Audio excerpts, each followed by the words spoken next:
ಅಭಿವೃದ್ಧಿ ಜೀವನವನ್ನು ಕಂಡಂತಹ ನೀವು ಸಡನ್ನಾಗಿ ಕೆಳಮಟ್ಟದ ಬದುಕನ್ನು ಕಾಣ್ತೀರಿ. ಅದು ಹಣಕಾಸಲ್ಲಾಗಿರ್ಬೋದು, ಕುಟುಂಬದಲ್ಲಾಗಿರ್ಬೋದು, ಕೆಲಸ ಕಾರ್ಯದಲ್ಲಾಗಿರ್ಬೋದು, ವ್ಯಾಪಾರ ವ್ಯವಹಾರದಲ್ಲಾಗಿರ್ಬೋದು. ನಿಮ್ಮ ಜೊತೆಯಲ್ಲಿದ್ದಂಥವ್ರು ನಿಮಗೆ ಶತ್ರುಗಳಾಗಿದ್ದಾರೆ.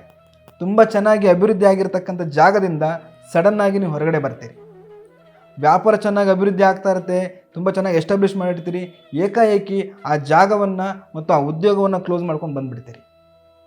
ಮತ್ತು ಜೀವನದಲ್ಲಿ ಕಂಪ್ಲೀಟಾಗಿ ನಿಮ್ಮ ಜೊತೆಯಲ್ಲಿದ್ದಂಥವರೆಲ್ಲ ಅಭಿವೃದ್ಧಿ ಆಗ್ತಾ ಹೋಗ್ತಾರೆ, ನೀವು ದುಸ್ಥಿತಿಗೆ ಬರ್ತಾ ಇರ್ತೀರಿ ಅಥವಾ ಕೆಳಮಟ್ಟದ ಬದುಕನ್ನು ಕಾಣ್ತಾ ಬರ್ತೀರಿ. ಮತ್ತು ಜೀವನದಲ್ಲಿ ಏನೇನೆಲ್ಲ ಪಡ್ಕೊಂಡು ಬಂದಿರ್ತೀರಿ ನೀವು ಹಂತವಾಗಿ ಎಲ್ಲವನ್ನು ಕೂಡ ಕಳ್ಕೊಳ್ತಾ ಹೋಗ್ತೀರಿ. ಇದಕ್ಕೆಲ್ಲ ಕಾರಣಗಳೇನು ಮತ್ತು ಇದಕ್ಕೆಲ್ಲ ಪರಿಹಾರಗಳೇನು ಅನ್ನೋದನ್ನು ತಿಳಿಸ್ಕೊಡ್ತೀನಿ. ಅದಕ್ಕೂ ಮುಂಚೆ ನಮ್ಮ ಪೇಜ್ನ ಫಾಲೋ ಮಾಡ್ಕೊಳ್ಳಿ, ಲೈಕ್ ಮಾಡಿ ಹಾಗೂ ಈ ವಿಡಿಯೋನ ಆದಷ್ಟು ಶೇರ್ ಮಾಡಿ. ಈ ಸಮಸ್ಯೆಗಳಿಗೆ ಕಾರಣಗಳೇನಂತ ಹೇಳಿದ್ರೆ, ಯಾರಿಗೆ ಈ ಕೃತ್ರಿಮ ಪ್ರಯೋಗದಲ್ಲಿ 6 ಕ್ರಿಯೆಗಳಲ್ಲಿ ಉಚ್ಚಾಟನ ಕ್ರಿಯೆ ಅಂತ ಒಂದು ಬರುತ್ತೆ.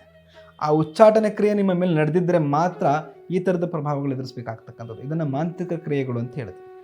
ಒಬ್ಬ ವ್ಯಕ್ತಿ ತಾನಿದ್ದಂಥ ಜಾಗದಿಂದ ಉಚ್ಚಾಟನೆ ಆಗಿ ಹೋಗಬೇಕು, ನಮ್ಮ ಕಣ್ಣು ಮುಂದೆ ಅವನ ಅಭಿವೃದ್ಧಿಯನ್ನು ಕಾಣಬಾರ್ದು ಅನ್ನೋ ಉದ್ದೇಶ ಇಟ್ಕೊಂಡು ಯಾರು ಮಾಡಿಸ್ತಾರೆ, ಆ ಪ್ರಯೋಗದ ಪ್ರಭಾವದಿಂದಾಗಿ ನಿಮಗೆ ಈ ಥರದ ಪ್ರಾಬ್ಲಮ್ಗಳು ಜಾಸ್ತಿ ಉದ್ಭವ ಆಗ್ತಕ್ಕಂಥದ್ದು. ಪರಿಹಾರಗಳನ್ನು ಸಿದ್ಧಿ ಸಾಧನೆ ಮಾಡಿರ್ತಕ್ಕಂಥ ಮಾಂತ್ರಿಕರ ಬಳಿಯಲ್ಲೇ ಪರಿಹಾರ ಪಡ್ಕೊಳ್ಬೇಕು.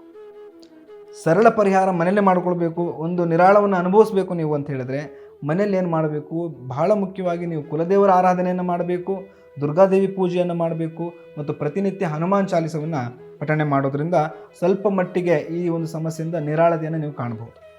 ಇದರ ಬಗ್ಗೆ ಹೆಚ್ಚಿನ ಮಾಹಿತಿ ನಿಮಗೆ ಬೇಕಾಗಿದ್ದಲ್ಲಿ ಸ್ಕ್ರೀನ್ ಮೇಲೆ ಕಾಣ್ತಿರ್ತಕ್ಕಂಥ ನಂಬರ್ಗೆ ಕರೆ ಮಾಡಿ. ಧನ್ಯವಾದಗಳು.